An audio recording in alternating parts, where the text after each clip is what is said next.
Kentucky Senator Rand Paul is now calling on Fauci to apologize to every single parent and school-age child in America. Let's bring in Senator Paul, member of the Health, Education, Labor, and Pensions Committee. He joins us now. Senator, good morning to you. So what is it exactly that you want to hear from Dr. Fauci? Well, I think this illustrates the danger of centralizing power and decision-making in one person or in Washington, because when one person is so wrong, as Dr. Fauci has been, it has grave effects for millions of school children. The evidence has been clear for 6 months, evidence from entire countries in Europe and in Asia that schools do not lead to a surge, that kids are poor transmitters of this. Countrywide studies were showing this 6 months ago, and he wouldn't listen. And I tried to convince him of this, and now he sort of flippantly says, oh, we're going to let kids go to school, we're just going to close the bars.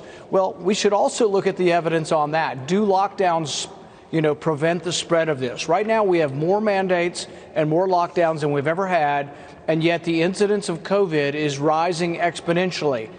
It may argue that none of the things we are doing are working, and we at least ought to be honest and assess it from an honest perspective, not a biased one. You used the words, you tried to convince Dr. Fauci back in June.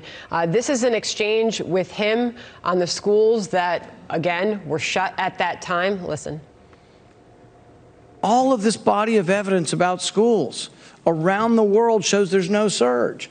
All of the evidence shows that it's rare, but I hear nothing of that coming from you. All I hear, Dr. Fauci, is we can't do this, we can't do that. Did you get the sense then that he wasn't listening, that he had some other reason why he wanted the schools to remain closed? I mean, what are you suggesting, or can he make the case that more data points were needed to come to this conclusion, or months of studying and observing kids in the classroom? Well, we went through a 2-hour hearing back in June. We've been through several of these, and not one person brought up from the so-called experts that the mortality rate among children was about 1 in a million.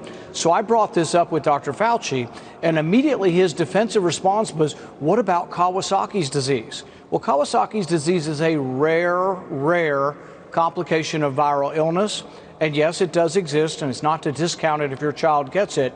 But we shouldn't be closing schools because of it, because we get it every year, and it's very, very rare.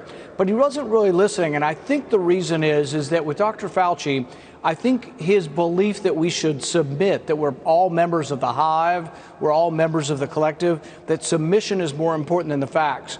For example, in the spring, he said masks don't matter and don't work. New England Journal of Medicine also said in an editorial that they're basically a talisman, that they don't work outside the hospital setting. But then they changed their course over time, but they're not really looking at data. We have mask mandates in dozens and dozens of states and countries, and without fail, every time we've instituted a mandate, the actual incidence of the disease has risen. So there's no evidence that these mandates are working, and we're crippling the economy. So maybe we ought to reassess what we're doing. I think we should also be very clear. Here's Dr. Fauci in his own words on now saying the schools should be open. Listen.